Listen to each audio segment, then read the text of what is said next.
Haya Bahashim Mashiach YHWH Uba Allah Baruch HaKadosh Assalamu Alaikum Akyam Akutyam Natazarayim Mashbaka Uwa Kabariyam Yahweh Barak Haya Ba'ata Inshallah.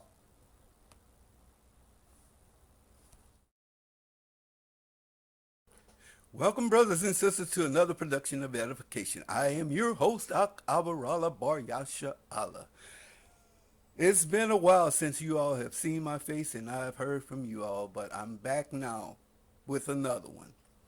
I've fallen off due to life circumstances. Y'all know how that go. I hope you guys have been okay during this COVID environment. Our father ain't playing. He trying to do what he do, right?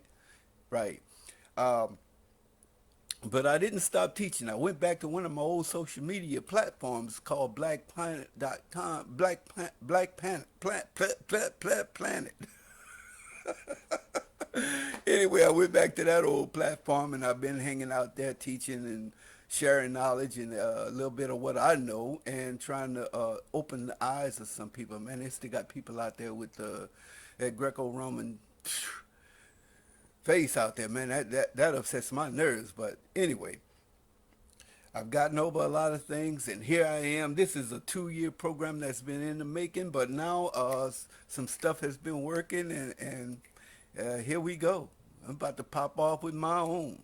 I hope you all enjoy this episode. I wanted to come on, let y'all see my face as clear as possible, and then I'm gonna go and I'm gonna stand in the background. I'm gonna do a little bit of reading and narration. In the background. But it's good to see you. It's good to be back. Hope you enjoy this episode. Okay.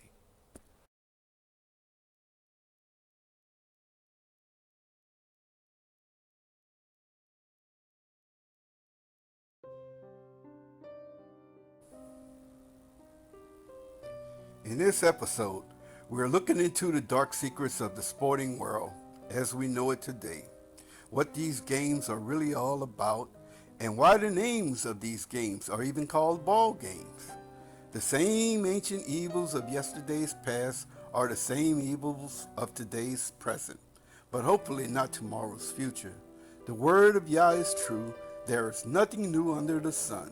The same blood rituals, blessings, sacrifices, and ceremonies, and more that took place back then are still taking place in our world today. Just modernized, covered up, dressed up to make these more appealing or less appalling for so-called sophisticated individuals to partake in. Still glory, still gruesome, still bloody as ever, just a bit more palatable and to glorify it, keeping the memory of these ancient deities alive. Such are the games we play, watch, and or celebrate. When I was a child, I played as a child, but now as a man, I must do manly things, such as teach others what I know, pass along knowledge and wisdom, while hoping someone gets understanding who are lacking in such disciplines.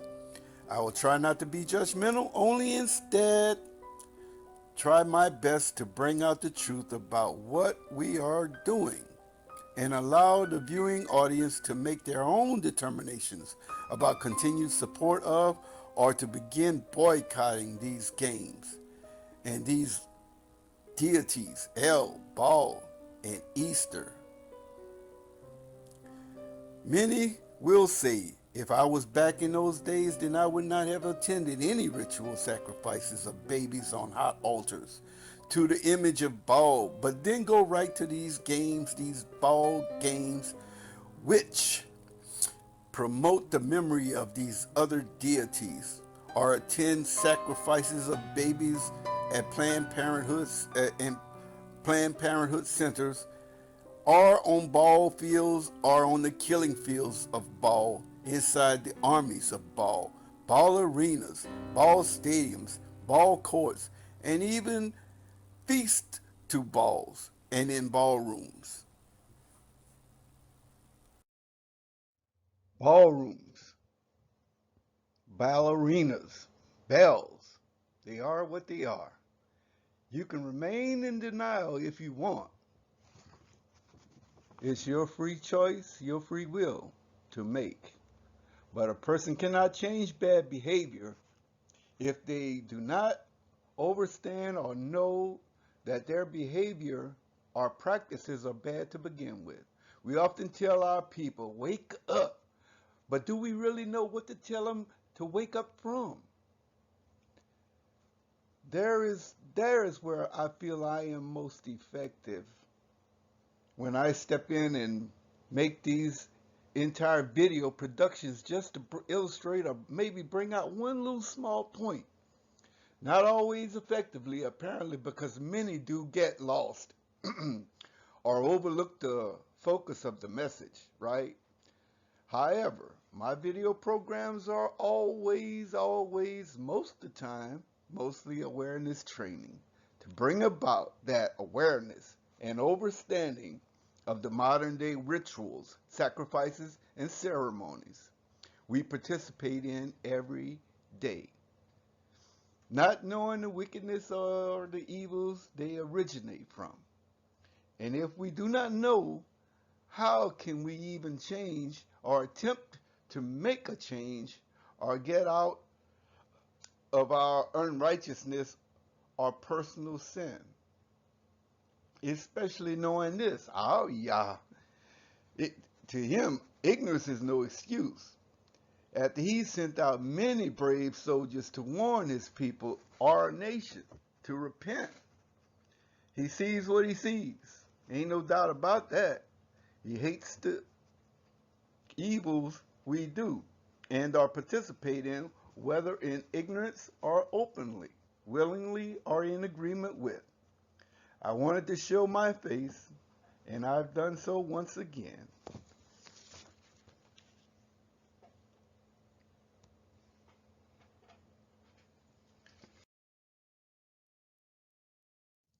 Right, so we love to talk about,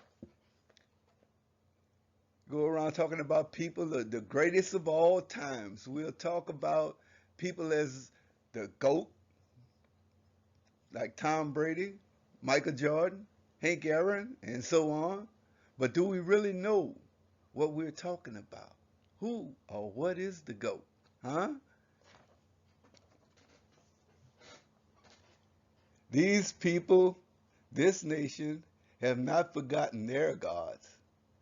They say and do things for a reason, like to honor their gods. The goat of Mendes, that dang devil, thou shalt make no mention of their names. Y'all know that commandment, don't you, right? Nike, media, social media, Medea, an ancient Greek god. But listen, don't worry about it too much. Yah will restore to us a pure language, and these names will no longer come out of our mouths.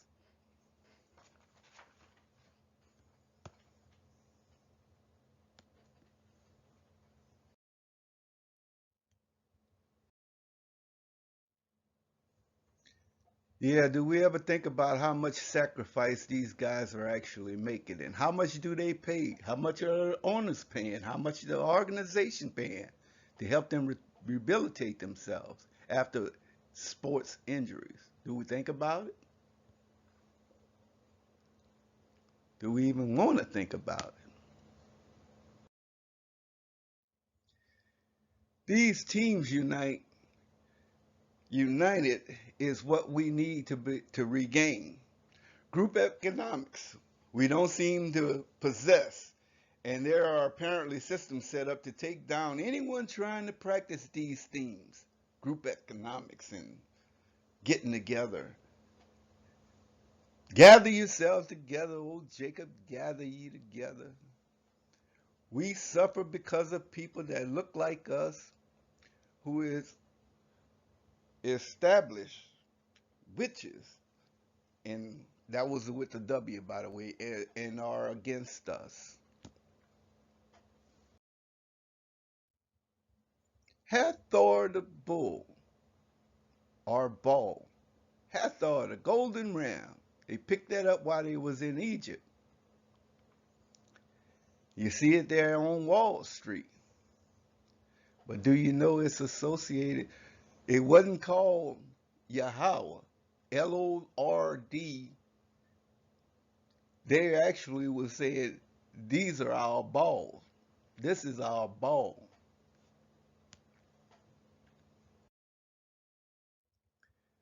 All right, I got to turn off this camera thing. There you go. And this is just some reference material. I'm not going to stick on it too long, but it's all sun worship, angel worship. Remember the tender sun, the dreamer with the multicolored rainbow cloak, Joseph, Hotep, the Hotep, the Imam Hotep, who still don't know where the multicolored flag comes from. We still don't know. You still don't know, minus the L. Well, I bet that's what his brothers thought of him. Many Israelite Christians congregations will use these names for the Most High power, so beware and maybe even run. I know when I was in the Christian church, them Canaanite names were being called El Elyon, El Shaddai. The only time they'd switch up is when they'd go to Jehovah Jaffa, Jehovah Rapha, Jehovah Jair. But you looking on the left of your screen and you see El as the deity, the Canaanite deity. He had how many children? Who is that? Yam, Ma'at, Anat, Easter, Shahar, and a few others, right?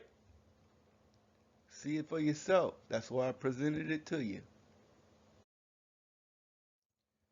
Like I say, this is just some reference material. After you've gone through the video, you can come back and see why I made changes in names or whatever.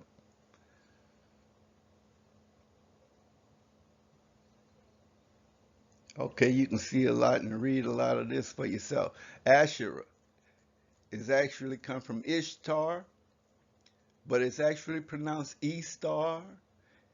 And Esther, in your book, they taught you to pronounce it Esther when it's actually Estar. So keep that in mind when you go celebrating your Easter celebrations and your Easter sunrise worship service. It tell you just exactly what you're doing. You're celebrating the Easter sunrise, the Easter. And here you have it at the stripper club, stripper doing her thing on the pole. But did you know the pole is actually, I'm just going to go in on and read what I got here. At the clubhouse, bars, or ballrooms where the big ballers hang out, dance floors all across America for big ballers who love to make it rain. Good hard-earned blood running across, running currency, running back currency. Blood running currency, running back currency. I said it right. But where are our grocery stores, our hospitals, our job opportunities? How are you guys getting together and making it better for the neighborhoods you left behind? How are y'all putting y'all money together and establishing something, creating some jobs? Hey, them people discriminate against us. They gonna claim reverse discrimination when you say, hey, we are only hiring black only. They gonna do it, but you got to do what you do. We got to do what we do. I ain't making millions, but if I had it now, I'll do what that little brother doing, trying to open up a school for them kids. That's what I'd be doing. The balling, that's a plural word for the balls or the lords. And these are examples of some of the names that you are calling people that are actually balling. But you know more than titles, but still. And the Most High still, he has his title. He gonna reclaim his title because he is the owner of this world. But the God of this world took ownership from this world through Adam back in the garden. So we had it, but we gave it to Satan through Adam. Adam gave it up. I'll let y'all look at this a little bit and see for yourself what's going on. I think my mic is off this whole gosh darn time. Dang it, man.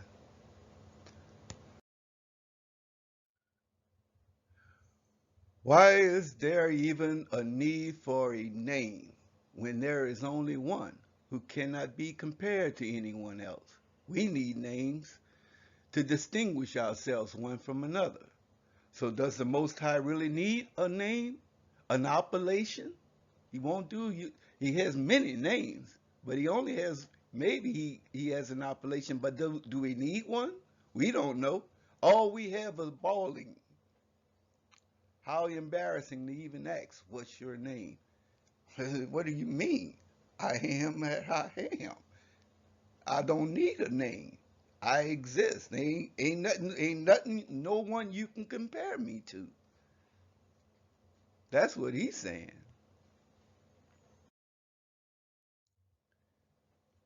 Obadiah.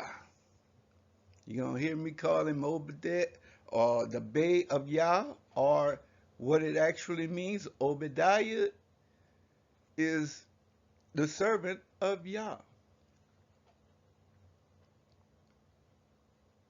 Some of this is kind of small. If I can't read it, there's a lot of people who wear glasses. I know you're not, unless you have a magnifying glass, you might not be able to read it either. So this is a little information from my Moorish background. I had to learn about what is an L, what is an Bay, what is a day, what is an Al, an Ali, what do they mean?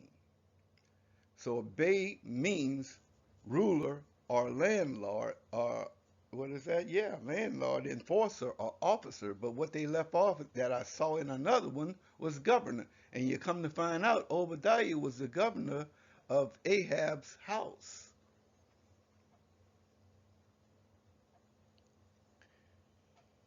Elves and owls are powers, mighty ones.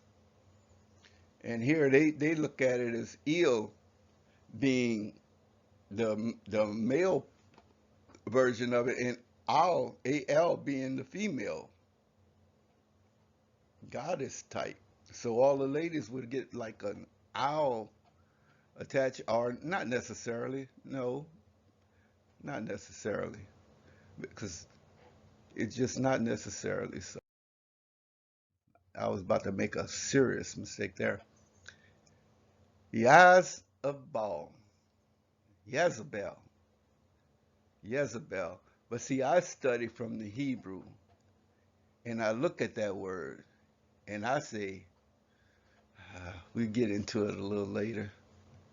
But these are reference materials, stuff I have to research and study before I even put on a presentation. I have to do my research and be ready to come and combat any jerk coming along telling me, yeah, that ain't right. You can't say it. No, don't tell me what. You do your research. I'm doing mine. This stuff takes time to put together this. I'm not coming out here half naked and just throw my butt in the air for you to look at.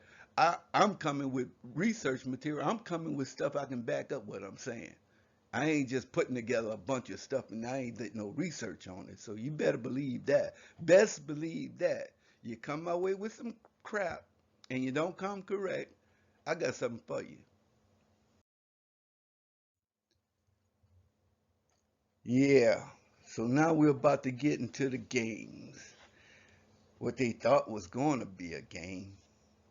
We're not playing no games here. No, my father likes to cook. He likes to eat. He said, y'all done caught any fish out there? He got the grill going already. He about to put some of mama's seasoning on there. Now, I gotta tell somebody, man, don't be spending and wasting your mama's good seasoning on these poor people out here on it. I'm gonna leave that alone. But I got some slap your mama seasoning. You need to be throwing. They get a taste of that, they gonna go home and slap their own mama, sister, or whoever else. Trust that. Believe that. We about to get into our program shortly. 1 Corinthians 1 and 27, but Yah has chosen the foolish things of this world to put to shame the wise guys. And Yah has chosen the weak things of this world to put to shame the things which are mighty. In this age of doxing, I'm getting set. I'm about to air out my laundry and come correct. I thought it was wise to air out a few things here, and there will be more. As a man of the Most High Yah, I must confess all my sins and repent. But to keep my videos as short as possible, I am only giving a short brief about me on this one. My name, my appellation, brief background information. After my conversion to Hebrew Israelite the way of life, culture, customs, and traditions, with keeping laws, statutes, and commandments, I changed my mother's given and father's given name from Reginald to Reginald ben Israel, to reflect that change to Israelite tradition. However, this was before I began studying about the Canaanite religion and their God, and also while I began the study of Moorish history and Moorish science. Islam Makyam, and thanks Grand Sheikh Taj Tariq Bey and Sister Sharon and many, many other notable Moors who have contributed to the broaden my knowledge and understanding of what has happened to us as a people. After doing in-depth study on the deity El and his family tree, I stopped broadcasting my Moorish American national appellation and adopted the Aramaic form of the same, Abarallah Bar Yasha Allah, and was granted or favored with the honorary title of Imam by a good friend of mine and a student whom I mentored and teach. I had taught, because he gonna remember and take in what I said to him. But I know there is only one true teacher who will teach us all, so I don't boast of that honor anymore. The Aleph Lamed, the Owl, the Allah, the I and Allah shall teach you. I is the mighty one, and La is Lamed is a teacher, a student.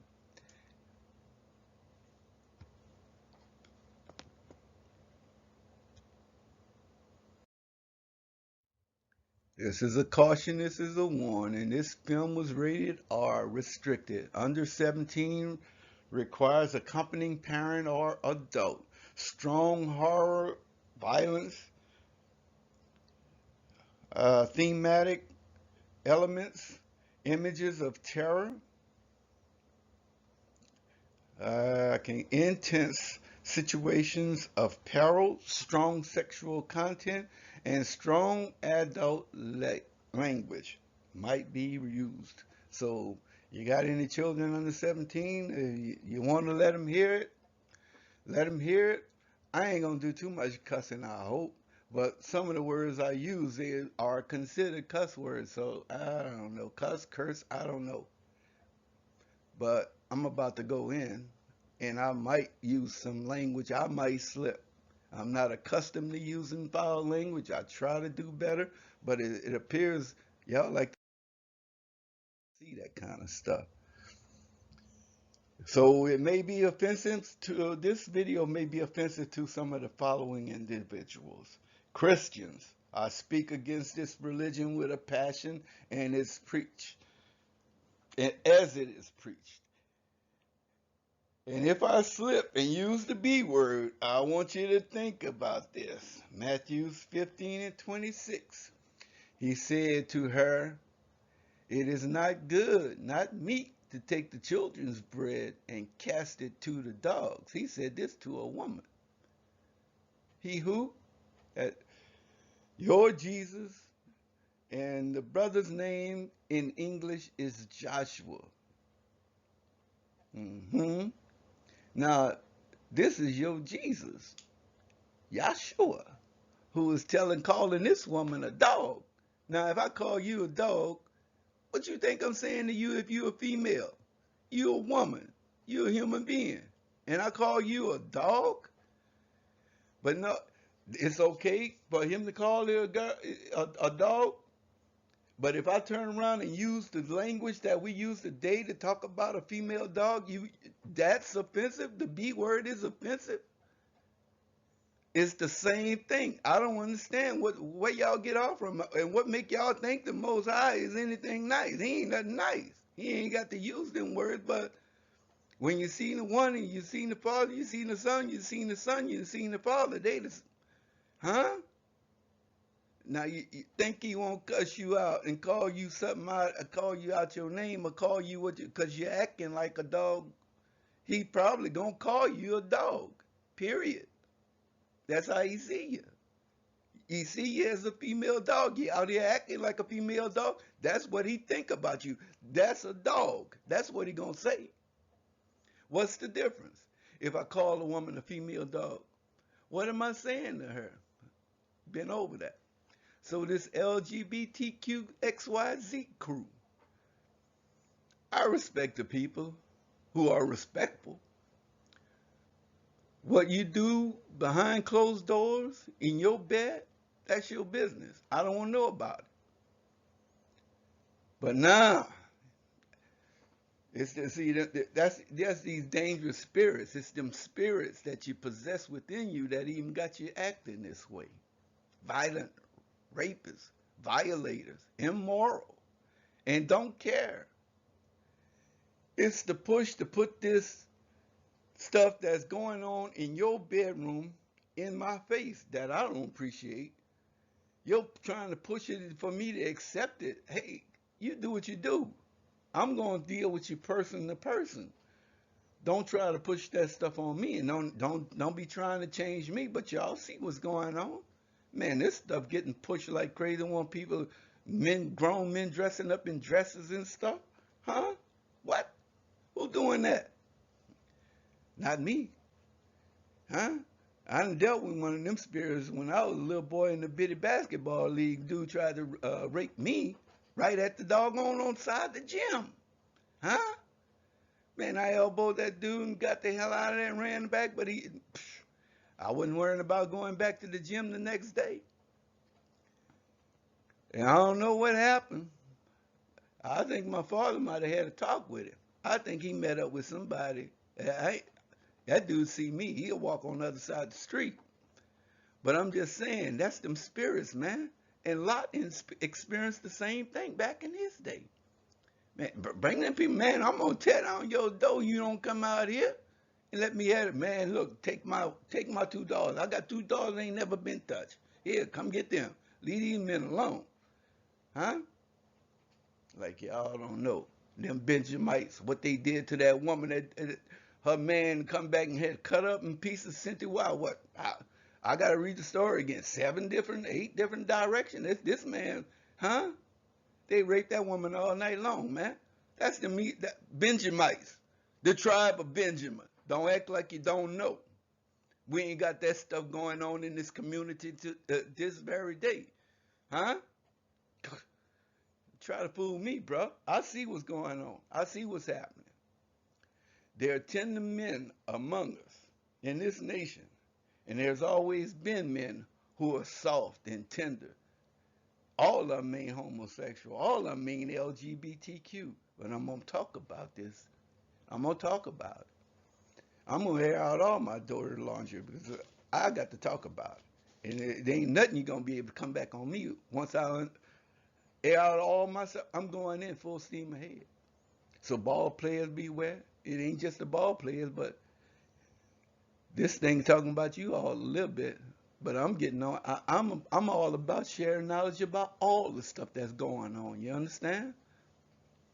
And I'm getting ready to prepare myself, air out my dirty laundry so I can go in full steam ahead. And dare one of you come mess with me. You got the right one here. I done lived my life. Shoot. Come on, change. Here we go. Here we go. Personal program disclaimer. This is an exercise of literary and dramatic freedom. I am telling this quote unquote story based on a biblical event that took place in 1 Kings chapter 18 of the Bible. It is not intended to be an exact match or word for word reading, but a dramatization. I base characters similar to those and the ones playing out on the internet at this very day in time while this filming is still in production. While this feature is still in production phase, um, the use of names are based on what I see. When I talk about a name, I look at a name and say, man, that look like and sound like. He's saying, I is a ass a ball. I is a ass a ball.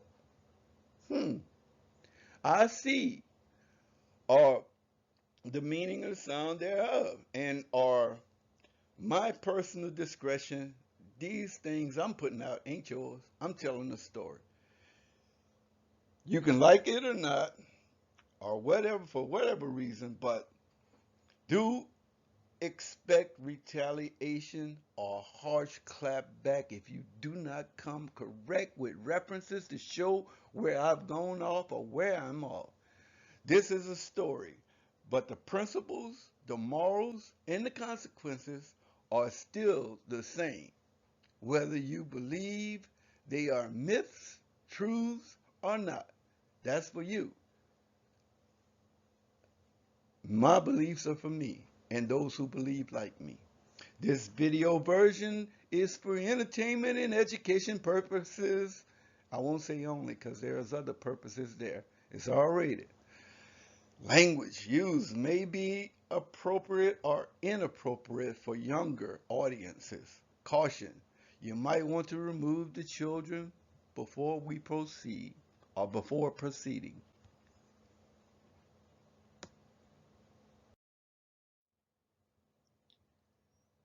The Boulets, the Masons, the Eastern Stars, all those Greek fraternities and organizations, Christian pastors and Israelite leaders of camps.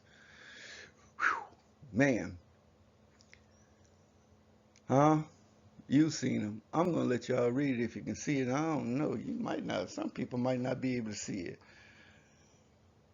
Fraternal organizations are. I'm having a hard time reading it myself. Leaders of church gangs are the gangs that you hear. A lot of those are controlled by the police, by the way. And whenever they come to a truce or something, them guys might throw on a black bodysuit, all black, and go out and shoot up a place just so they can keep the mess going. Because once that mess stops, they don't have no job. They can't justify their job no more. You got to understand those simple little things. I'm having a hard time reading this. The lettering came out a little small, so I'm not going to go through it other than them Hebrew Israelites I saw on a video holding a Passover in a ballroom bar of all places. Man, you guys done lost y'all.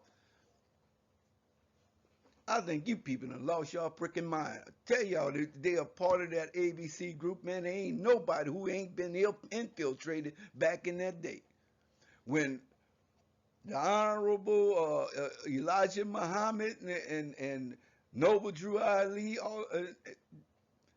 and whoever they learned from, man, come on, bro. Y'all got to know better than what y'all doing. Y'all got to know better. Passover at a bar with striptease and Asherah poles of the grove. Are you serious? I ain't got to be ashamed. Y'all need to be ashamed. I ain't got to be ashamed of Abari, past, present, or future. I ain't got to be ashamed. You people got to be ashamed for allowing yourself to be a part of these ABC organizations and gangs. Huh? Y'all got to be ashamed. I ain't saying no more.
Now I want to talk to you about the challenge that took place between two opposing teams a long, long time ago, where one pro of Yah faced off with a team of pros ball players, pro for profits and professionals and professors and prognosticators. It would be a bloody blood sport, gory and gruesome to see. But the people of Yasharal went out in great numbers to see it. It was a Super Bowl of sorts, and at the end, one team would be put to death upon losing, you see. There was this king and queen of Yasharal who adopted the gods of Canaan and made those the national gods of Yasharal. El as the father, Baal as the son, and Easterah, Asherah, the high clothes, Holy Ghost. Yep, there's nothing new under the sun. Those ancient Christian Israelites had a Holy Trinity too, adopted the Coptic Christianity from Hikupta, ancient name for Egypt. When Egypt or the Egyptian Mitzrayim bought it with them from the Tower of Babel, that ziggurat, or the huge pyramid. Trying to set the stage here. This event can be compared to something like a clash of the Titans against the Lone Star State. Representing the Titans would be 450 pros, big, burly, brawly, macho, muscular men dedicated to the worship of the Lord or Baal. In other words, the system of go along, get along crew. And another 400 male and female divas and thug men, queen pole dancers of the pros, self-professors of Astra, Estar, the prophets of the groves. Anyway, there's this high yellow pretty boy, the king with the finger waved hair. He was so pretty his mother named him Love. Ahab, you would call him. Or you could also break down that name to mean I first, father, first father as well. See that? But Yah impressed upon me, you had better not call this sorry loser first father after the way he has desecrated my name and misrepresented me. He and that queen, I as a ball. I's a ass a ball. I bet your nasty po butt is. Or so-called Jezebel to others. Anybody who names their child Ball, where it's at, balling's where it's at, I have to imitate Fred Sanford and rock my hands side to side. Kind of makes you wonder, is this a boy, a girl, a transgender, or what? Was there an LGBTQ way back then? But anyways, that pretty boy, King Love, and his eyes a ass a ball was leading the people of Yasharal astray from Yah himself through ritual ball worships, ball pews, and ball pure activities. And so Yah sent a champ to shut off the flow of currency, which I use for rain, for a period of time. They wanted to kill Yah's pro champion, his name, and was looking for his butt everywhere. But the word up was dispatched to cause him to make a challenge yet again. He would challenge all the pros of the ball and the lords and the demagogues and the Holy Trinity and the Hollywood stars and the self-made giants, gods and goddesses of men. and the gods of the industry to a sacrificial war game of thrones of sort that would last an entire day. It'll be more like Master Chef cook-off. So Yah chose this faithful man to represent him on the battlefield, the lives of the cowboy type prophet, or so he thought, living that Lone Star statehood celibate life. Most people did not dare call him by his name. It was probably banned from use in the Northern Kingdom. Why? Because to speak his name would be to make the statement, Yah is my Allah. And that went against the name of the Lord and all of them self-professing kings and queens and divas and thugs. I am talking about Aliyah, known to others as Elijah, whose name literally means Yah Ma'Allah. Yah Ma'Allah in Arabic or Abari tongue. Nowadays they just put the two Aramaic and Abari together and they call it Arabic, which is heavily mixed with words taken from Egyptian tongue, Assyrian tongue, Babylonian tongue, and all them other tongues they were mixing up and matching up with back in them days. But get this, the story can take two forms. First, it can be described as a battle between the father El and his son, the Lord. Or it can take a second form, which is the one I will use here, describe here.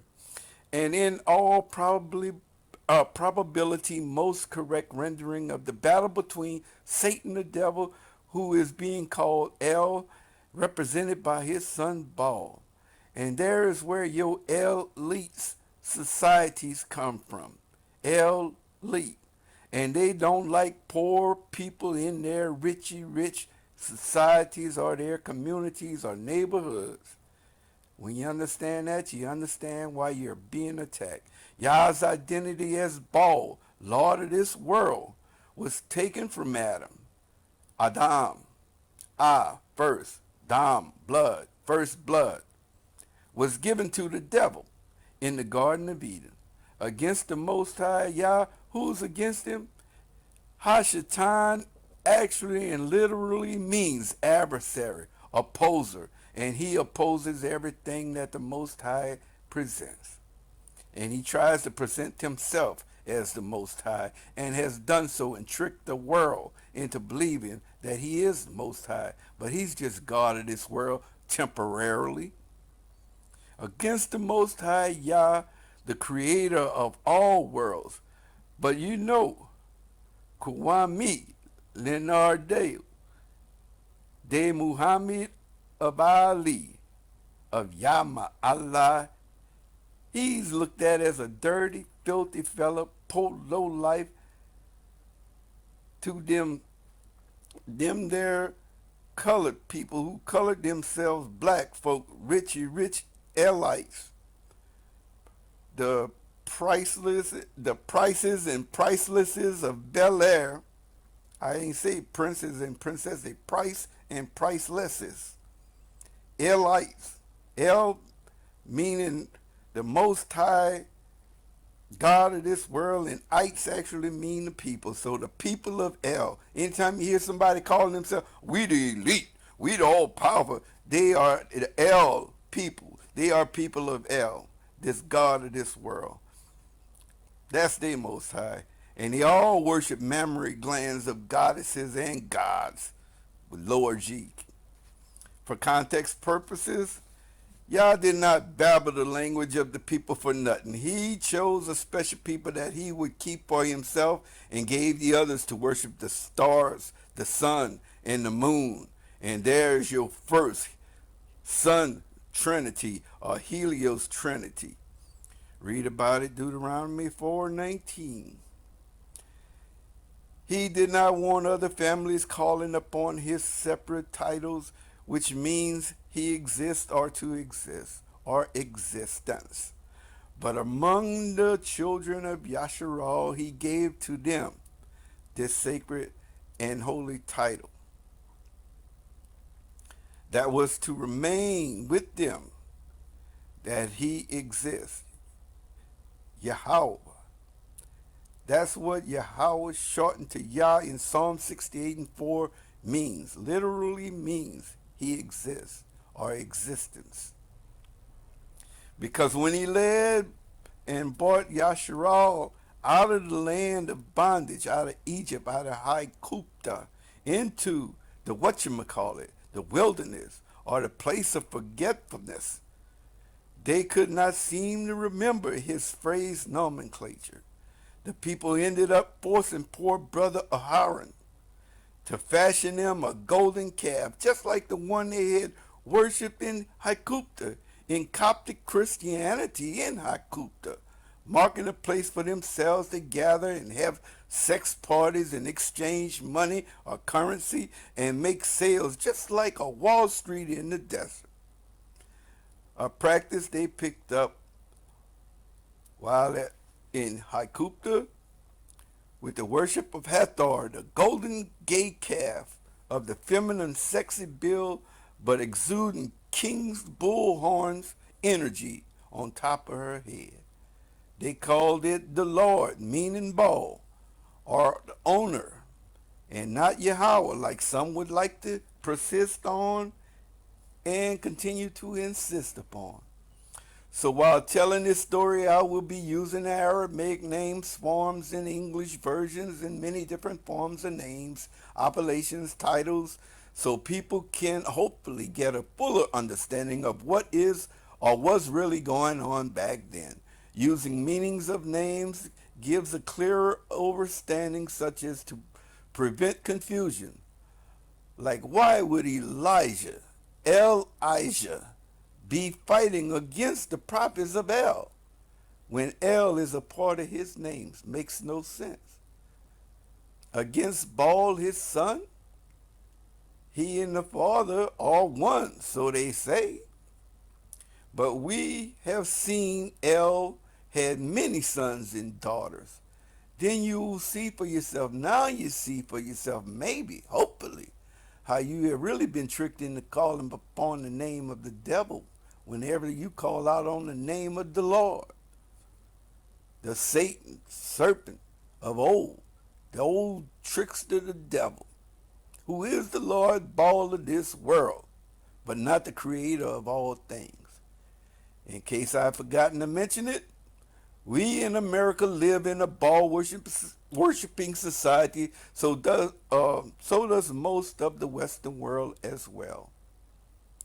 Often it's our name reputation that we'll fight to the death for. It's all we have. That's all some of us got, is our name. So if you're wondering why we fight amongst one another behind simple reputations or being name called, sometimes all we got is our reputation, which is our name. To my little cutie down there in Guyana, just in case you didn't know, this is a cultural thing. This is the native, more American nationals of America, North America. And this is the conflict that we often have. All we have left is our name. And when someone calls us out our name, it's wartime. It's time to put on your war face and go to work.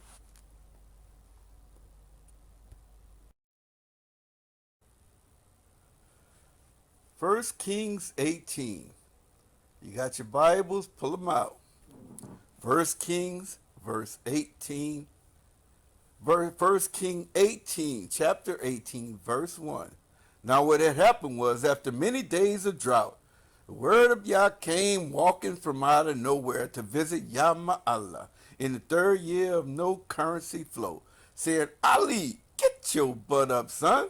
Put some clothes on yourself. Always sleeping on the job, butt naked.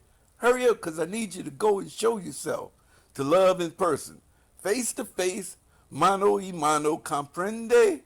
Yes, sir, I got you, boss. No problemas. No problemas. And after that, I will open virtual clouds of the World Wide Web once again. Cool? Yeah, cool, boss. We got this. Here's what you gonna say and do. You know there was more to the story that's not written here, right? Yah Ma'ala and What's Up Yah commune together further to strategize and formulate their game plan for this Super Bowl of challenge and competition event of the ages. I mean, just like teams sit down today and coaches and staffs review tapes of the opposition team and the ball players, these two sat down and formulated their game plan. So Yama'ala went on his way to announce the challenge to love as directed. Understand there had been a terrible famine in the land because of what Yasharal was doing, practicing that Coptic Christianity. Once again,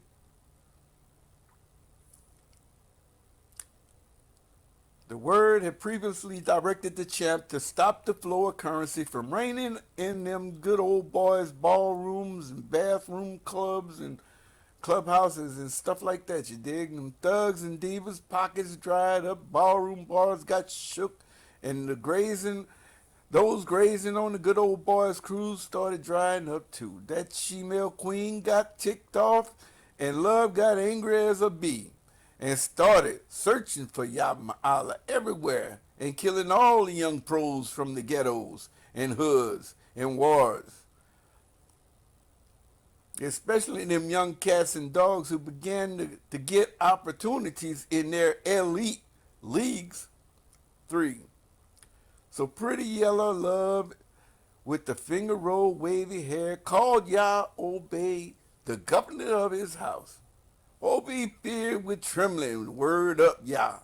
He knew what's up, didn't play no games. Can you dig it? 4. When they realized the clouds were shut off and shut down by one of the dirty, filthy cats who hid himself in caves and stuff, Eyes as a ball went on a freaking rampage, killing the young pros of Yah who didn't go to colleges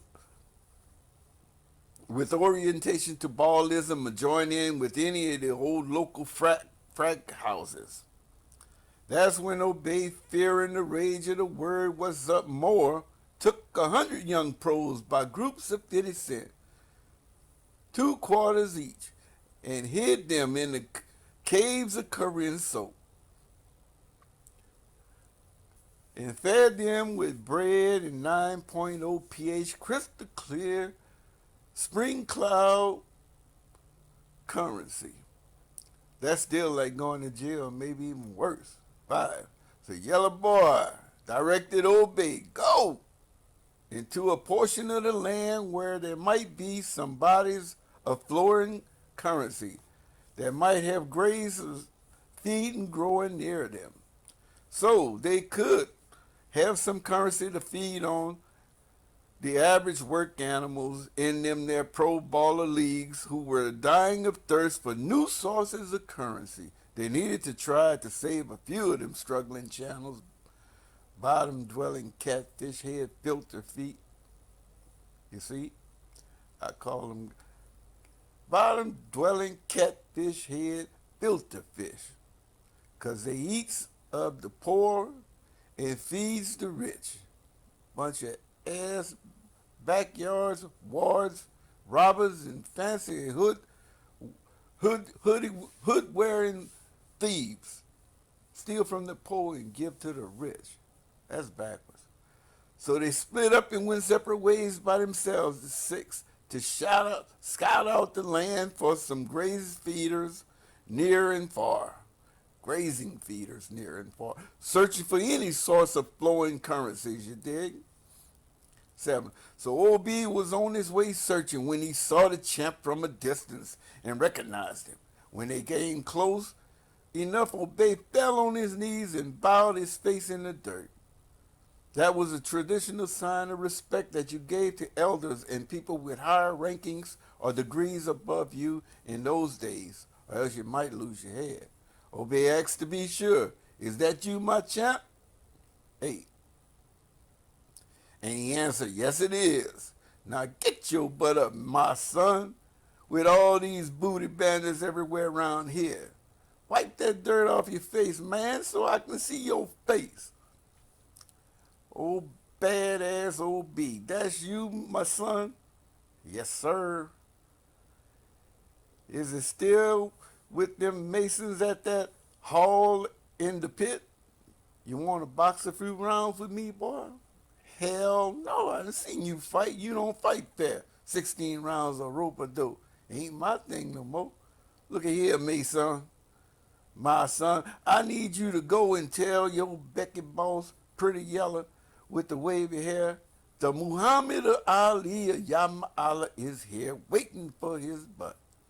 He done offered me to his private parts, and I'm going to take his butt for a ride with my feet stuck up his hind parts. Be sure to tell him come along. Don't bring none of them old fighting guardsmen. I'm going to float like a butterfly and sting like a bee, for he invite me to his private parts. I ain't letting it be. I ain't no sucker like the rest of them punks. Allah forsaken freaks of nature is what they is. And he, obey, answered, said, say what? Allahu Akbar, big brother champ. What's wrong with you, man? What you trying to do to me? What I did to you like that you gonna send me to your corner, man, your spit bucket holder, to deliver this news to the boss man of all people, who believe he is the brother and son of Elohim as king. Phew. You know what? He's a tyrant and acting real tough about seeing you and to whoop your butt. Who sure as hell gonna kill me for saying, Yah Allah is here? Champ, you trying to get me killed? I ain't that punk. That punk ain't no, he can't fight. Don't worry about him. What you scared of him for? He can't fight. 10. I swear as sure as Yah your Allah lives, there ain't a nation or kingdom my boss, the king of shamelessness, have not used his National Guards, FBI, CIAs, and NSAs, and all them alphabet people looking for you with threats of destruction and creating a war zone showdown with a 5-star general. They is coming this weekend to look into that old whole house of Louisiana's church house congregation by them old bourbon beer houses in that there mountains of Coors and Miller's brewery stills. And when they were asked, is Ali's there in your land? And they say no, he make them raise their right hand and say how? And swear on the oath of death that they would not break the code of secrecy and tell if you were there or not. That's how serious his high and ass, my boss, the majestic tyrant, is about finding you and kicking your butt. Going to 10. Going to 11. And you want to send me to that fool, that she-male queer? I know you didn't see them China spells written on that thing back. I can see me not talking about it. Look here, boss. High in the ass. The Muhammad Ali of Yamala is here. Oh, goodness me. See, I already know what's going to happen, champ. As soon as I'm gone, you gonna disappear as you always done before. Led away by that phantom hitting spirit, the word up to some place I don't even know where to find you. And after I tell Boss Love Hog where you coming to meet, where to come to meet you at, he gonna come fast and not even find you here. Then he gonna come back and find me, and he gonna say that old famous word, dead meat. Just like what happened with Mr. T. Tammuz, who crossed all them rookies at the Rocky Mountains of Balboa done did. Man, but I, your ex-corner man, your spit bucket holder, have feared what's up greatly from my youth. Like, wasn't it even told to you, champ? 13. What I did when as a ass a ball was killing the young pros of Yah? Well, after they realized you stopped the high clouds currency from flowing through their networks, I took and hid 100 pros of the word up by groups of 50 cents, or 2 quarters each, in the caves of Corancino, feeding them nothing but bread and 9.0 crystal clear currency from wells and springs below the clouds. Love knows and protects me from that sadistic drag queen of his, 14. And now you telling me go tell his high in ass, look here, Yama Allah is here. That dude cracks me up with his funny looking self. Yeah, right. And Ali said to him, look here, old B1 Kenobi, obey me and go on do what I said. Now, I need you to go and tell him. I'm here waiting on him. I swear, sure as Allah is commander in chief of them ghosts in heaven's armies exist, in whose presence I stood before yesterday, I took a dead branched vow to drink no wine or touch no unclean dead thing until after I show myself to Yalla love. Joy today. Believe that. Now go before I knock your butt out. So B went on and found love at the pool party, bar, and grill, with a bunch of other men, and told him everything that Ali said. The Muhammad Ali, His Highness, the Minister of Shame on the other, and the others, he said, Yama Allah is here and waiting on you at the crossroads near the brooks of the snares of the Kishon.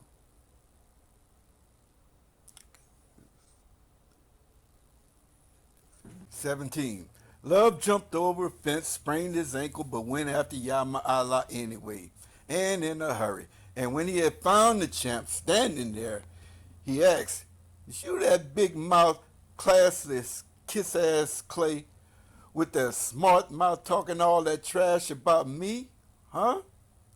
Cocksucker, is you the one been causing all these currency problems, crashing the networks of high clouds with your clout chasing butt, stopping people's currency flows, stopping the new generation of young clouds of thunder from making it rain at the Queen's queer clubs, and telling them to form groups of economics, clout clicks instead?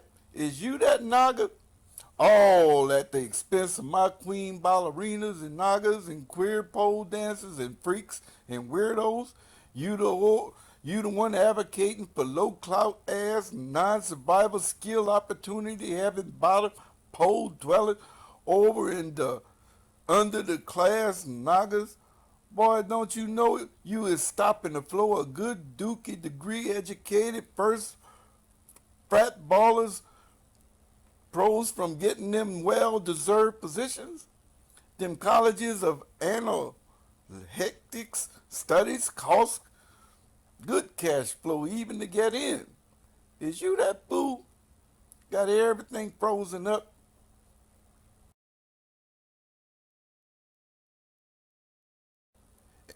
18, and he answered intelligently, saying, look here, sir. I'm tired of all this disrespect on my name. My name is all I got. My rep is my clout, and I ain't starting no trouble in Yasharal. No, bro, it's you, Jackie Taylor, Larry the Rapper Man, and that Gulan-looking clown.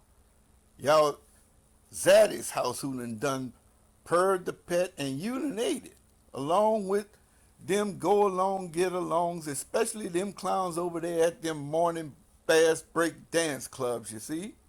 You'd have thought they'd learned a lesson after that smoking Birdman Frazier pulled up on them, looking like a goddamn Thriller in Manila gorilla house over there. It's y'all who's been conspiring against Yaz and his chosen people since forever. We've been quiet till now, but all this messy slap hands to the balls and butts and crap house shots is gonna stop. I guarantee you Stone will songwrite shit. Let me see, it's been 18, 19, 2,000 years you guys been attacking them people trying to stand up in righteousness and just trying to live in peace and make it. You and your Zaddy's house been kicking them down and have forsaken the codes of conduct handed down by Yah Ma'Allah. And y'all been promoting black-only 8-ball clubs, pushing them unholy trinities of the Lord and all them there ballparks and ball stadiums and ball baths and ball bedroom houses and bathrooms for big ballers, male ballers, Easter pole dancers, Hollywood stars, and them strange looking pimps and priests sitting up there looking all high and mightier than now with their funny looking selves. And them there whole houses of the Lord with them obelisk phallic symbols sticking out on the roof on the top, shooting up them birds at the Most High, you dig? Is you guys been doing all and causing all this mess. And Yahweh Elohim, he's sick of this and tired of all these filthy poo-butt games you people play every day. After waiting, let's see, how many? 1, 2, 3? Yeah, 3 years for you freaking weirdo looking, funny looking fellas to repent. He been wore out and weary of it. Now, you can choose between battling with fire from heaven, or you can jump on in this ring and fight me. What you want to do, boy? Love answered, I want to fight you. Let's get it on. You has been a busted and washed up clown. In fact, you ain't never been good at anything but to suck my, shut your mouth, man. Pow! I'm talking about Shaft. Well, I still ain't with it. But what's the rules? It's going to be an all gloves off, no holds barred match. You going to pick 12 champions from the 12 all-star pro selection teams from all 450 of them there colleges and clout-chasing universities, professors, students, and associations, and of them 400 graveyard church ground burial men who be singing, and all that fast-talking, self-professing commentators, prostitutes, male pole dancers, queer boys and queer directors who wait them there ballroom tables while singing songs on them graveyard shifts, and all that eats ass at that queer's ballroom and bars. Hustle up some of them pros from that crew too. It's showtime at the Apollo where Steve of Harvest was circumcised. We gonna have us an old school style Hawaiian luau barbecue feast to ball and watch the Games of Thrones play out. And as I box all them fellas one-on-one, wait a minute, I thought you wanted to kick my butt. No, brother man, you trying to get me twisted and put up in jail. I ain't trying to fall for none of that. I'm on a mission, word up, that's what's up. Now dog, go get me them there 12 bum poo butt Chuck E. Cheese eating punks together. One from each tribe. Get that old Kenny Norton, Joe Frazier, George Foreman, and the rest of them old busted professional bums. We ain't playing no basketballs, no footballs, no softaballs, or slap hands to balls, or ball games neither. Especially not none of those slap hand games. What they call them? Hands to balls, volleys to balls, kick to balls, soccer to balls? Hell no. Be more like me playing dodge the balls. This is going to be a battle of the titans of Master Chef. We're going to see who's that has got the best cooking and seasoning. Then I'm going to listen for when you slap the hell out of somebody, she-male who up there living in your Zaddy's mansion, who done allowed you done allowed to disrespect you with that older pro baller bum. For a pretty yellow bone king, you sure is soft. We gonna meet up right after y'all's Easter sunrise, sir. Early in the morning. I say early Sunday morning, right after church. Telling pro punks, pastors, priests, profiteers and pedophiles and all them professionals with athlete feet to come on out and to bring their best Zataran seasoning, because you is going to be the rumble in the jungle judge of Joe Brown's taste test before I knocks your teeth out, son. I got some special seasoning I'm mixing up for this special occasion called Slap Your Mama.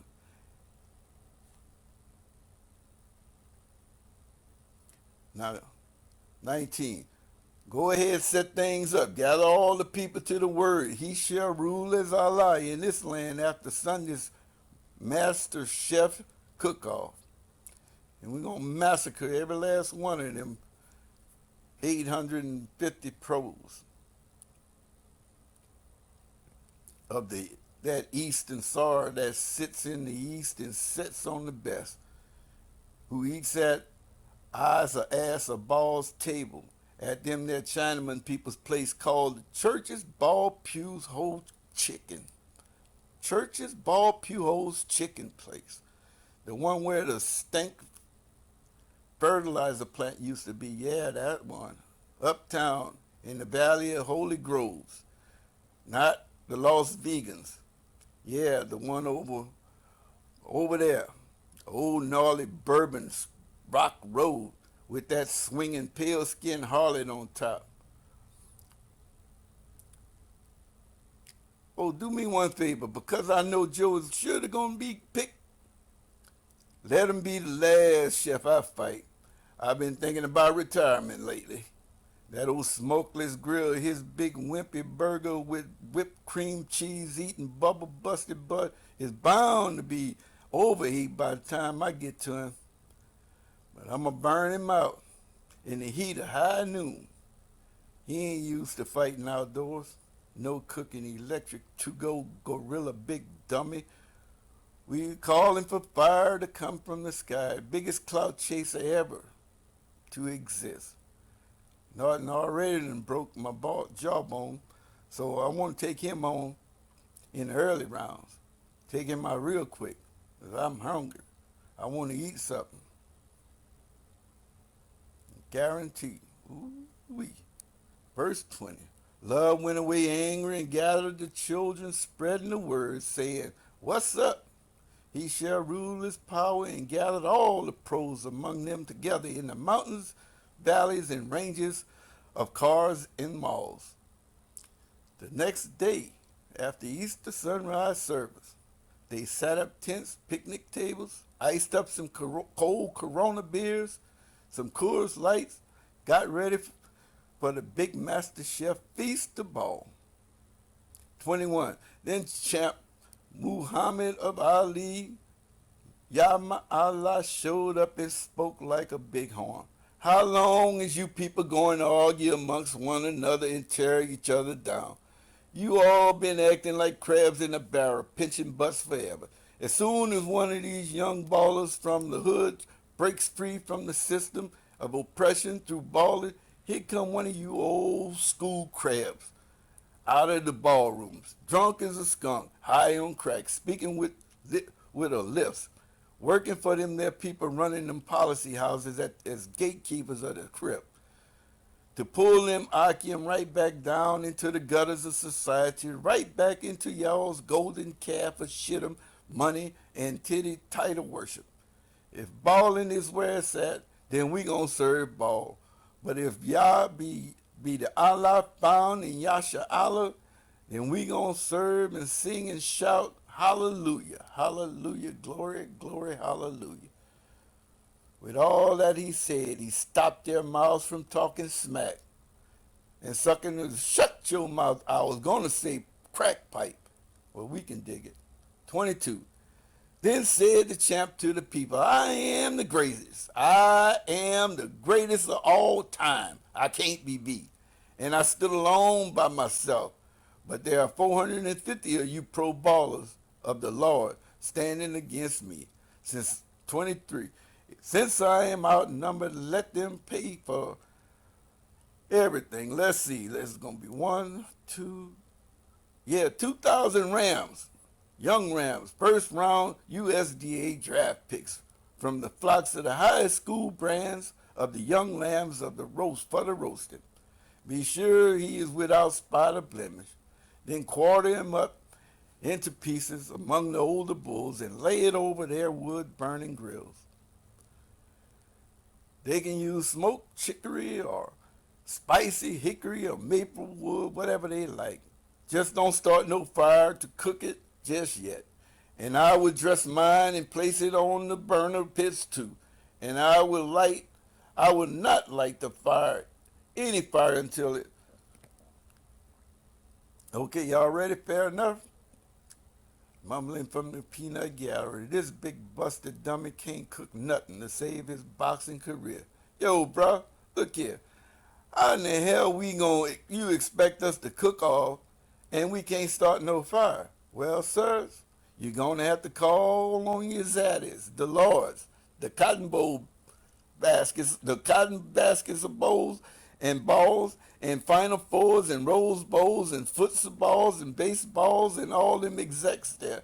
You had to call them and get them to come on out and light this fire for you. And if they be Elohim or Baalim or Easter snow bunnies, then they are going to come and light these fires for you and cook this barbecue to perfection with sprinkles of y'all zaddy seasoning for you. And I'm going to call on the title of Yahuwah Elohim.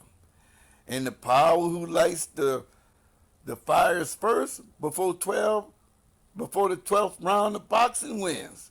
And he'll be the most high in this land. No more arguments. Deal? Okay, bet.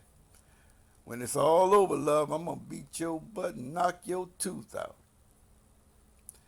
25.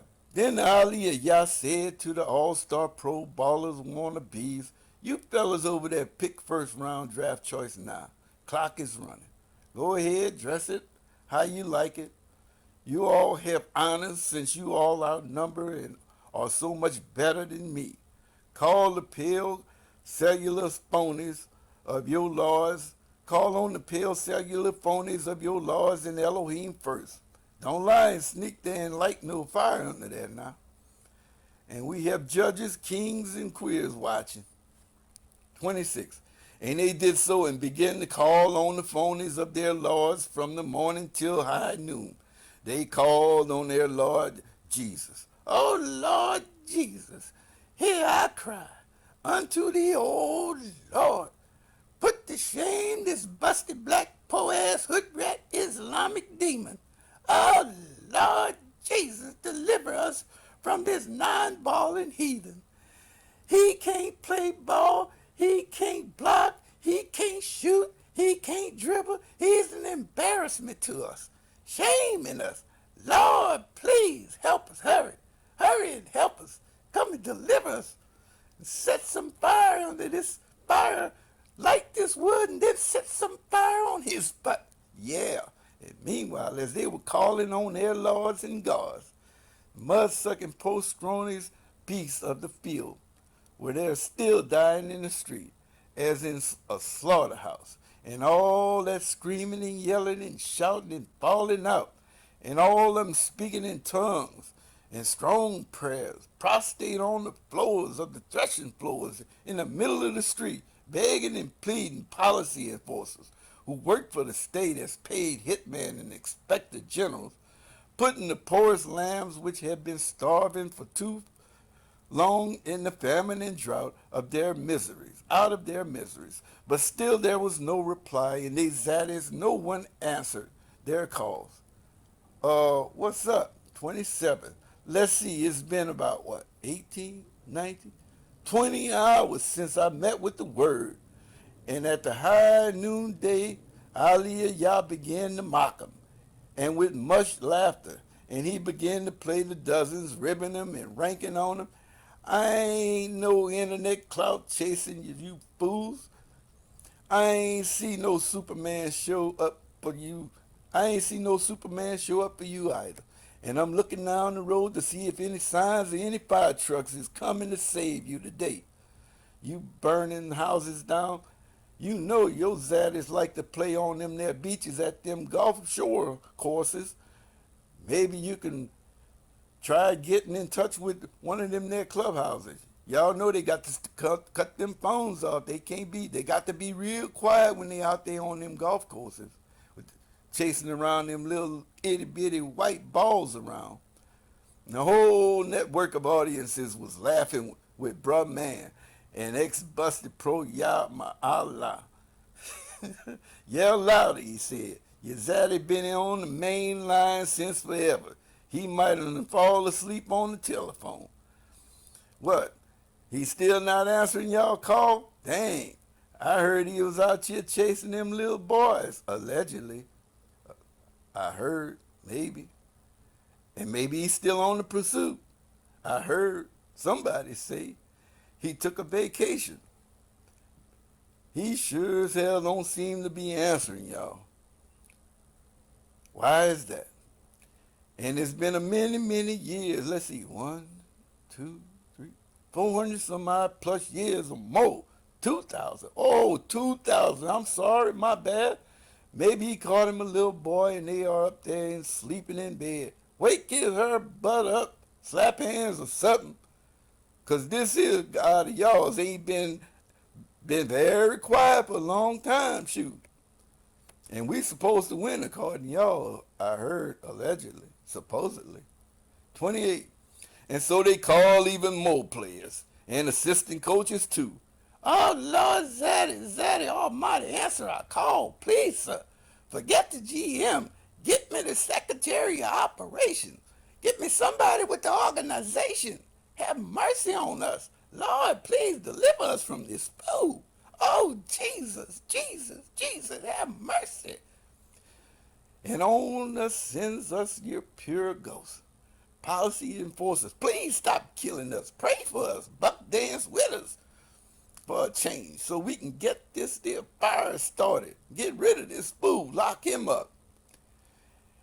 It ain't our fight, they laughed at him. Simpleton. Now they started cutting themselves with knives, razor blades, shooting guns in each other's athletes' foots, taking drugs and letting blood out on the street, feuding like damn bloody idiots. 29. So after the midday had passed, they began to give up and began to prognosticate the future.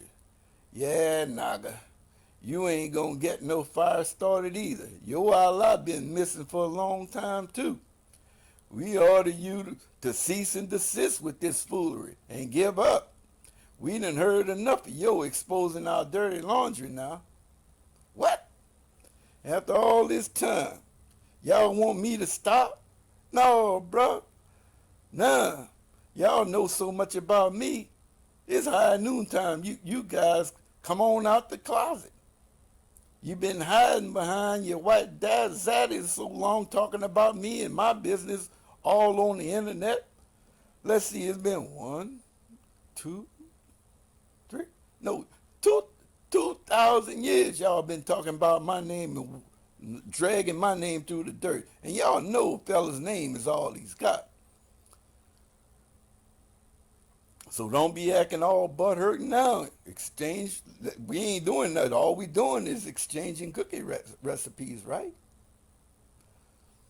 Cooking for the people's outdoors. Ain't no ballrooms or bars big enough to hold all these people. So I say let's meet up and we gonna meet up here in the mountains. That's where we at. 30. And Ali of Yah called the people over and gathered around him, and they came and left the other pros standing there looking stupid, and he blew up, right? This brother had been silent for many, many years. Nobody even knew where to find him at. Now after all this trash talking about professional prognosticators, anti-heretics, and irrational overrated shot callers seemed to be falling down. Nah, this prophetic man is showing up with a plan and ain't just calling down fire but making things happen. He began to repair the altar of Yah sacrificial covenant, which was been torn down by them Baal players. 31. So yeah, Ali of Yah took 12 stones according to the number of the 12 tribes of Jacob. Telephone hard lines. Who, by the way, the word came to him as well, saying, he shall rule with power, shall be your name and mine. He believes in sharing, you see. 32. So with those stones he built an open oven pit grill and dedicated it to Yahuwah Elohim. And he dug a ditch around the altar big enough and wide enough to assure no one could say he is cheating, clout chasing, nor making claims he snuck across to light the fire. 33. And he put those extra wet woodchucks on in order and cut a young Chicago bull up in pieces and laid his butt on wood. Then he said to those that were helping him to build that quicksand trench, fill yourselves up some currency to the measure of 4 barrels and pour it in the network of trenches. Pour it in on those burnt sacrificial pieces too, and the woodchucks, chucking like hens in a ballroom bar hop. 34, he said, don't stop, do it again. And he said, do it yet a third time. And they poured it on even more. The currency ran all around the barbecue roasting pit, onto the pieces, onto the wood, and into the trenches that they dug to make quicksand. 36. They finished up around the time of the evening sacrifices, dinner time, and Aliyah Yasir came again, because he would keep from the currency activities that would dirty his feet and clothing, keeping them dry without a drop or spot of currency, so they would not be able to accuse him of starting a fire or sneaking across and starting a fire. They could see if his feet got wet or if anything, if it got any dirt over there on him. Can't get near it without getting wet. And he prayed, Yahuwah Elohim, Abba Abraham, Al Yatzak, Wa Yasha. Let it be known this day, sir, that you are the Allah in Yasha Allah, and that I am your humble servant, and I done all these things at your commandment and at your word is what's up. 37. Hear me, O Yahweh. Hear me, that this people may know that you are he who exists with power, and that you have turned their wicked hearts back yet again. 38. Then the fire of Yahweh Elohim came down and cooked the burnt sacrifices in the wood and the stones and the dust and licked up the currencies from the ditch and the sand pits.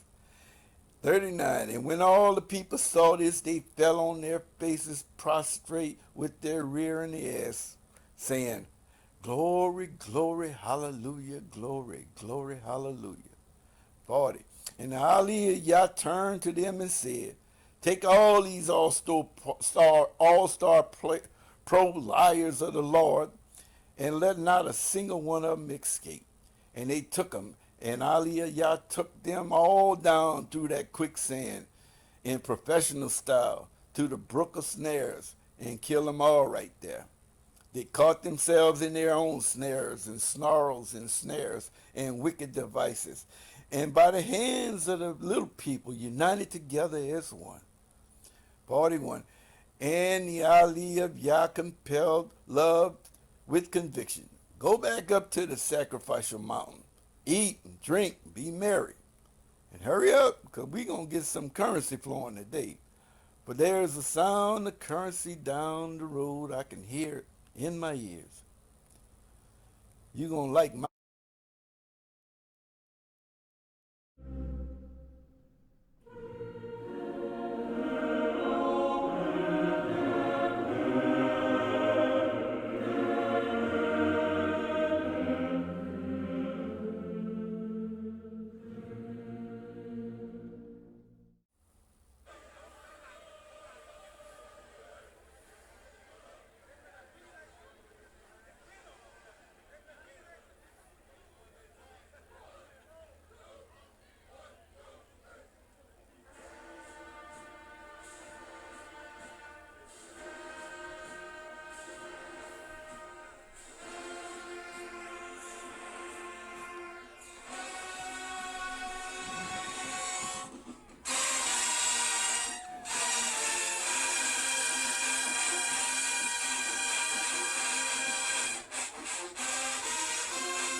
Cassius Clay, yes.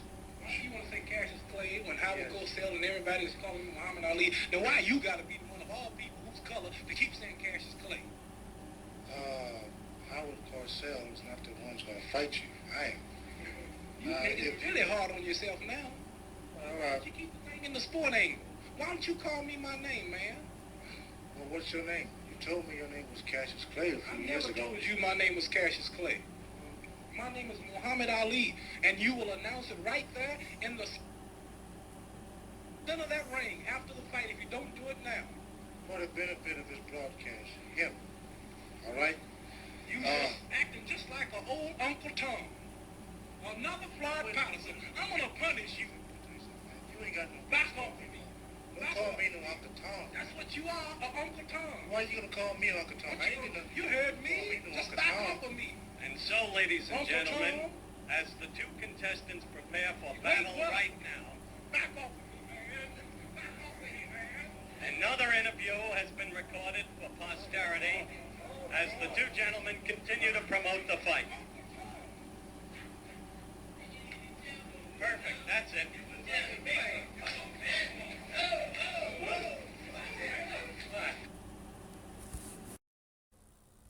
Now, for the thousands in attendance and the millions watching around the world on HBO pay-per-view. Ladies and gentlemen, from Mandalay Bay, Las Vegas, let's get ready to rumble!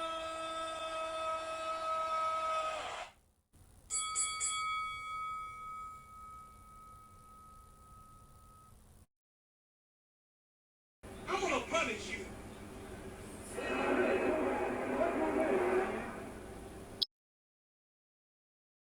Right hand by Foreman was not effective. The right uppercut did bounce the head a little bit. Punches will not hurt Ali. Ali just takes it. Protecting his face at all times, does Ali. Foreman throwing more punches now. Maybe this could be the tactic of Ali to let the man punch himself out. 30 seconds left in round 8. Very even fight. Ali, a sneaky right hand. Another sneaky right hand. This time he worked over the shoulder of Foreman.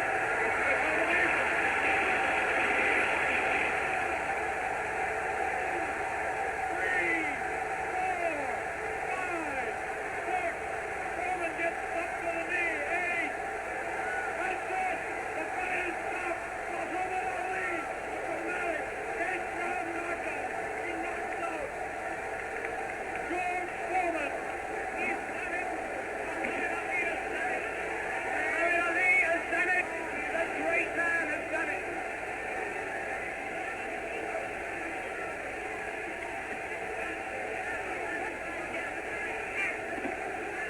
This is the most joyous scene ever seen in the history of boxing.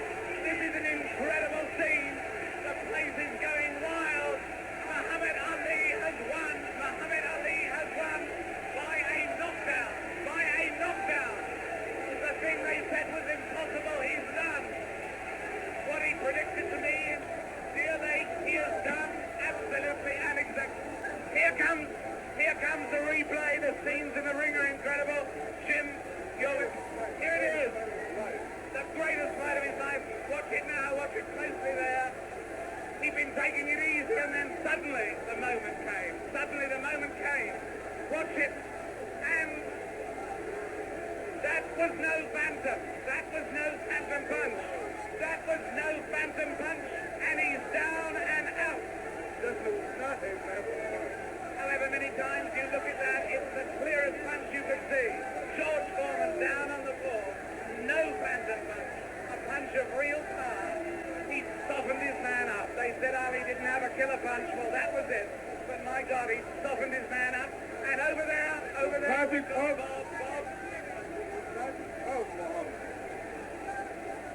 Bob Sheridan is trying in the ring to get to Ali. But he's not succeeding at the moment. There you see the pandemonium.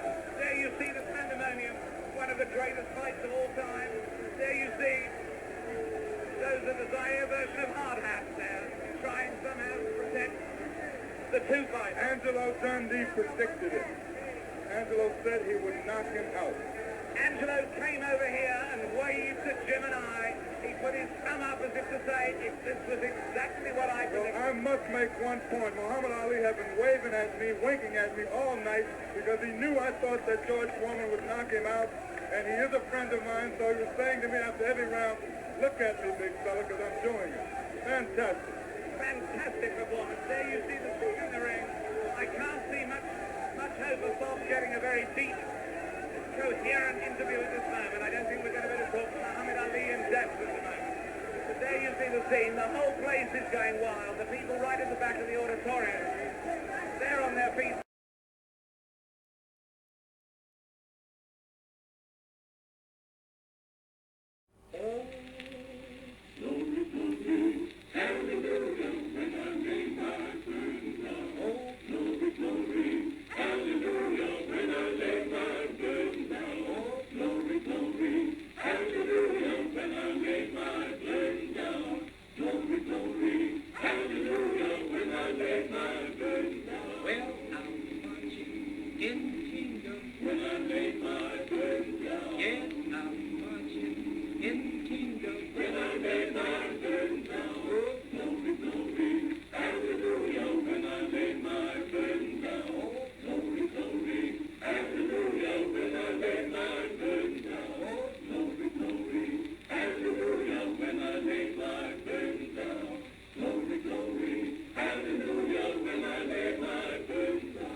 Something that I be looking at and that I see.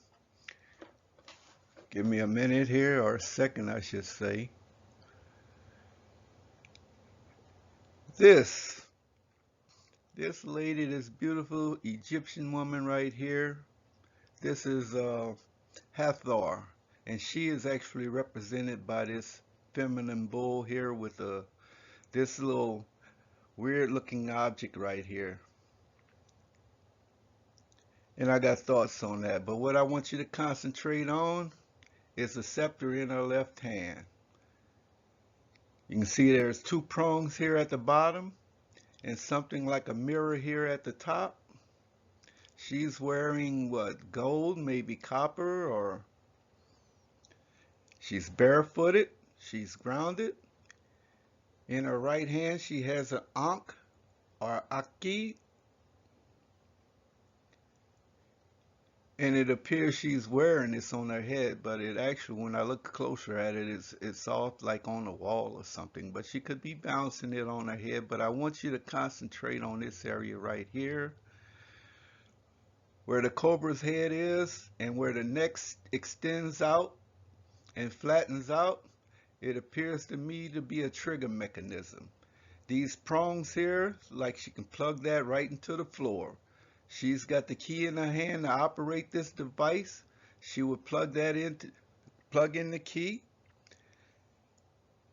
And I couldn't tell you what this is, but I think it is actually a handle or something that would help with static electricity.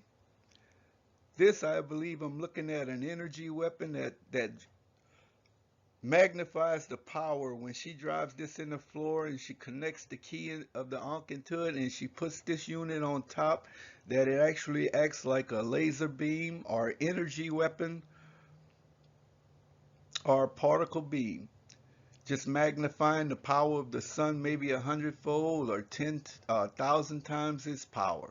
And wherever she directs that power at, using these handles, the snake's tail and with the snake's flattened out piece as the trigger. So what I wanted to bring to you all's attention on that. These were considered to be power sources.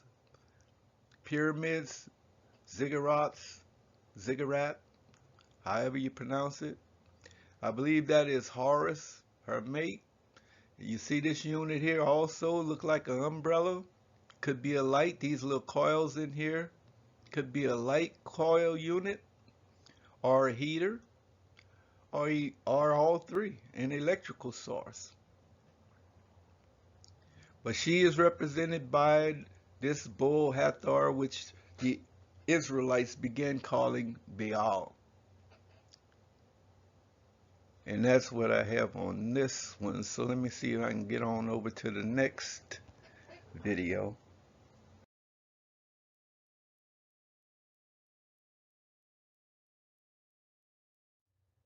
And I'm going to blow this up.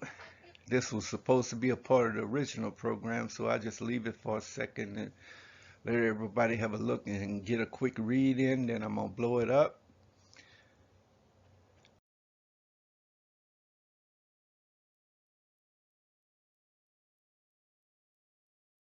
So that is King Yehu, or Yahoo, however you want to pronounce it. And he's bowed down beneath the Assyrian king. I don't think this is the king, and I don't think this is the king.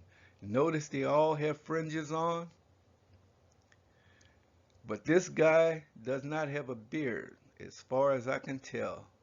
And these guys have beards. He's got a little red fez on, turban, and so do the guys behind him. So these may be Israelites, these may be Assyrians. But what King Yahoo is actually bowing down to is the symbol of the Assyrian king. You see this little winged feature here? Y'all think there's nothing new under the sun. You go and you see a pilot wearing his pilot's wings. So whoever this king, this Assyrian king was, he was a pilot. I'm just talking about what I believe. And what did he pilot? This Ezekiel wheel in the middle of a wheel. This disc. That was his aircraft. But what most important I wanted to bring out was this weapon this guy is holding in his hands right here. Looks like an old school pistol with a bunch of little, he's got multi-shot features right here. So he's got this pistol in his right hand, and in his left hand, I believe he's got King Yehu's baby. I thought to say, man, that looks like a little bit of animal or a goat. And when I blew it up, I could see a rounded head. And I say, he's got this man's baby. And that's how he's forcing him to bow down beneath this symbol of the king, who is a pilot of this machine. Just wanted to bring that out on this slide. So I ain't gonna go in too deep, too heavy on this right here. I'm not gonna go too deep, too heavy on this right here.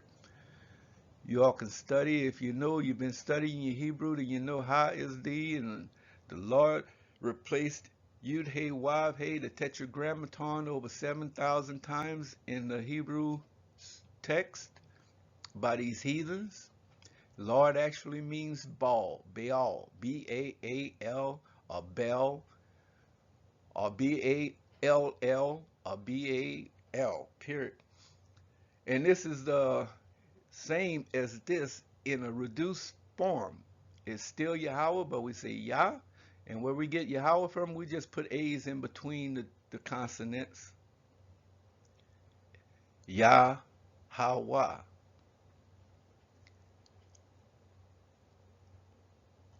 Allah actually means might, strength, power, and it's the first letter of the alphabet. Who, the W is pronounced with a U or wa, U. You don't really need the H, and you'll see that they drop the H, and when you hook these letters up to create a word, Ha'aluaya. Lua is what I want to talk to, and Lua, or lawyer. You drop the H. I'm going to let you guys go through this. I'm not going to, there's a number of ways to spell it. Hawa, Ha'ua, Ha'ua, Hawa, Hawa. Just means he exists. Yah is he. Hawa, put those two together. He exists. Luau, Allah, Lawi, Allah. Same thing as luau. Because this W is going to always have, like, for me, with a W sound, I don't care if you put a V in there, it's acceptable. You put a U in there, it's acceptable. It still spells luau. And the way we say it is halal luaya, halal luaya, lua. And basically what I'm getting to is, back in the old days, they used to pronounce Hawaii as Hawaii. And when you're talking about a Hawaii luau or Hawaiian luau, the yan is actually a right hand that's bent at the elbow in a 90-degree. And who sits at the right hand of the Father? So the Ya or the Hawa. Hawa also is the way of saying the existing one, or is, or exist. I can't put any prefixes on it. It's just exist or existing, is or be. The Yan and the Be, the Father and the Son. Luau means it is a root word for join. If you put the Lawya or the Ya to it, it's a he is joined, he joined, and the two are joined together. They are one. The Europeans corrupted Leilu or Luau, and when the guy went over there and they put the little wreaths over their head and they say, oh, we got laid. They also got lewd and took them young girls. You can best believe that. So again, the hand, the yan is the right hand, and the right hand is the son. And we do this saying, hear, O Israel, he exists. Our Almighty, that's Allahayim, and still Allah. Allah is singular, Allahayim is mighty. But we only have one. So when you say Allahayim, you're talking about the powers of many that are contained in one. That's almighty, that's all powerful. He exists is one. In that name, he, or Yah, that's the right hand. Hawa, existing. The Father and the Son are one. Shema Yasha'ala Yahweh Alahayim Nawa Yahweh Akkad. So you all can look at that and figure the rest out on your own. You don't need my help. You can just go back and stop the video. This is just some Strong's Concordance stuff that's talking about Hawa. I don't know if it's flashing on me here. Hawa. So you can go back and get those meanings there. And you understand Hawa, existence, be. And you go and find the same one under a different Strong's name. Some is going to be a verb, some is going to be an adjective, a proactive verb, and when you put them together, then you create a noun. Exist, to be. Next. Okay, so this comes out of an old newspaper. I'm going to hit it up. But I first heard this, I think, during watching the movie Pearl Harbor. There was an old Edomite woman. Hawaii has just been bombed. Hawaii has just been attacked. So I recall that, but I came across this when I started doing a little bit of added research, and I found this word, the way they used to spell it, Hawa, exist, he, the Son and the Father, exist, he exists. We read from right to left, he exists, he exists.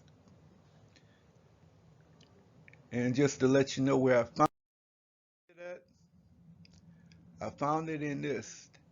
The Athens Post has something to do with Nashville, but I also read on that other film that it was done in San Francisco. There was a telegraph going to San Francisco, and it was talking about how a priest, Kiana, was fighting off with these Europeans or what have you. Okay, I think I'm going to try to end this show. I don't think I have any other slides that I'm missing, because I think if I do that, I'm going to erase over some stuff. Oh, don't clear recordings. No. How do I end the tape? Stop.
So here's my understanding and what I currently see and believe. So some dirty Moors got together in agreement, and on one accord, they set up a powwow with the League of Nations, smoked peace pipes with the chiefs, the czars, the Caesars, and the Kaisars. All of it, when you really look at it, is Khazar. It doesn't matter. It all sounds the same, but they change it up and they switch it up to hide their meaning. And anyway, they drafted some agreements, some peace and friendship with these Gentiles on our behalf without our consent, but assholes, only to please themselves, to be lewd and rambunctious with gay pride parades, Mardi Gras, and ball celebrations in Yah's spirit of peace, holy city. Yerushalayim. I still I attended my ROTC ball and I went to my senior grad ball. The senior ROTC at the lakefront, and the ball was at the high school, but we went to Mahalia Jackson Hall in downtown New Orleans to our graduation. I still have some of my idols, my trophies that I won with different sports events and stuff like that. Yeah, my ball idols. hmm So they were granted permits to participate in these affairs and build a gymnasium to wrestle butt ass naked right smack dead in the middle of Yaz City of Peace. Ain't that something? And participate voluntarily when they used to be forced to march in those Bacchus parades and stuff and comas and Rex parades. Now they do it voluntarily. I did it. Didn't know anything about it then. In high school, I was ROTC drill team commander. So, and we participated in many Mardi Gras parades. I did. But that was in ignorance, didn't know what the heck I was doing. Rex and Zulu and all that BS. I know better now. And what they were doing back then, sacrificing pigs, which are known as kaisars in our language, upon Yah's holy sacrificial altar. They were so wicked that they even started having sex changes way back then and attaching sheep's intestines to cover up their circumcisions. My first encounter with sheep's intestines was when I went out looking for a condom, and the only thing they had when I was coming up with sheep intestines as condoms, so I refused to use them. It grossed me out. To me, it was like sleeping with an animal to put that thing even on, to even put it on me, so I wouldn't do it. And I remained a virgin till the age of 21, even though I was accused of rape several times before then.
Shalom, Israel. Brother Abarala Boryasharala here again. I just wanted to go through some of the reference materials, and I don't want people to think that I was actually making threats against people, physical threats, when you come onto my channel and you put down in the comment section some crazy stuff. I just want you to know what you're dealing with. Here's some reference materials regarding the old job that I used to hold, mobile crane operating. I still got to keep current with that stuff because ain't no telling. I might end up having to go back and do a little bit more of that stuff. When I made my little feature film about chariots of the gods, or chariots of fire,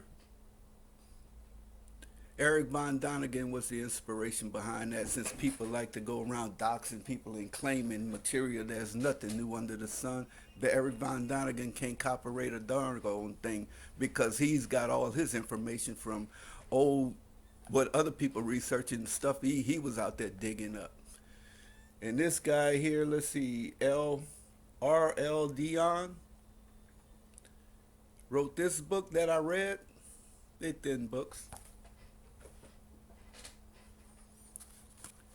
Told you I had some more affiliation.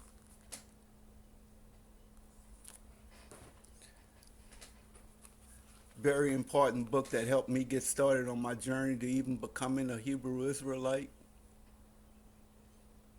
Jan A. Markison. People out there who think they want to cast spells and word spells and all kind of stuff, be careful what you're doing. Be careful what you're doing. It might come back on you sevenfold.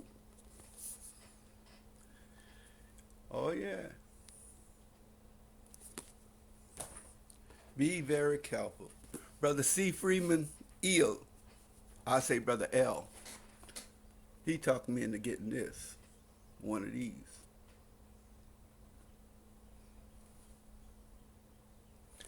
It's a part of Moorish study. If you want to be a real Moor, you'll go ahead on and pick one of those books up and get some understanding.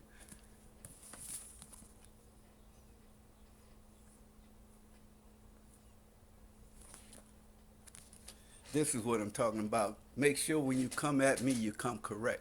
You ain't dealing with no lightweight. I got something for you. Yeah, I sure do read stuff like this. Yep, I sure do. When I was in Delgado Community College studying to become a nurse, I had to learn stuff.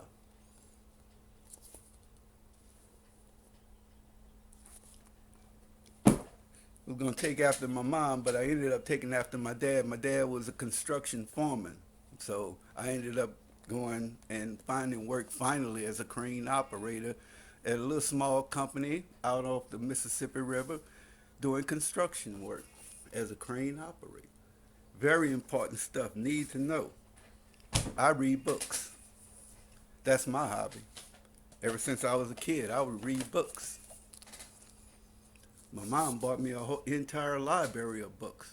She thought I didn't use them, but I was in them books and was able to pass one of them pep tests that gave 4 credits, 4 units of credit, 1 pep test off the materials I used to study from what was that, encyclopedia? It was something else. It was something bigger and better than an encyclopedia. Principles of Anatomy and Physiology. These are A and B courses I took. I was an A and B student. Wasn't no dummy. These are books I read. These are where I get my information from. If the internet goes down, I got hard copies. A lot of this material I had before I became a Hebrew Israelite. I get to talking on subjects. I ain't talking off the top of my head. These are subjects and topic matter I've actually studied. So I'm not making threats to anybody. I tell you, come correct, come right. I mean, come in with your reference material. Shoot me down. Because you ain't doing nothing but shooting down the people who wrote them books. I attended the University of Maryland, College Park, Maryland, when I was in the Air Force. And I wore about 5 hats.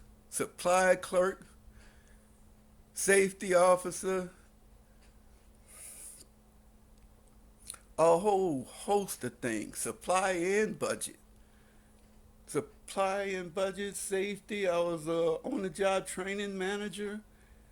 Man, that was an intense course. On OJT manager, everything was crammed in a 2-week course, but it was 8 hour days, half-hour lunch, and then school afterwards.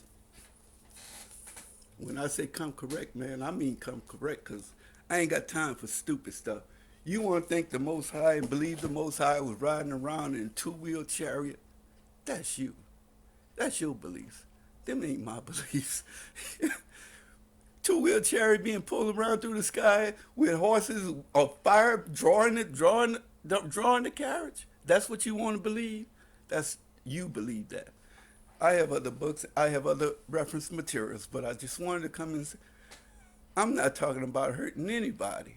Oh, and when I talk about magic wine, I got my magic wine. Hold up. I ain't through working on it yet. My diviner stick right here. That's one diviner stick. It's actually I'll use it as a walking stick. Not a diviner stick, a walking stick. I might point this and shoot some fire out at your butt. But I have another diviner stick. I'm just gonna let you see the butt of. I can predict pretty good what's gonna happen when I aim this diviner stick at your butt. And for anybody think they won't come mess with me, come correct. Don't let me know you're talking about coming to me. Cause you can ask anybody to stop me from, hey man, can you show me what? And I'll just drop what I'm doing, come on in the house and grab my diviner stick, and I'll prophesy what's gonna happen to the person. That's all I'm talking about. You understand? I ain't got to that time and age and stage in my life. I don't care. I live my life. I want to live my life in peace, but people don't want to let you live your life in peace. And I got to the point, you're not going to tell me I need a permit or permission. I don't need it to live, to go fishing, to go hunting, to do whatever I got to do to survive. I don't need your permission. I don't need no government permission.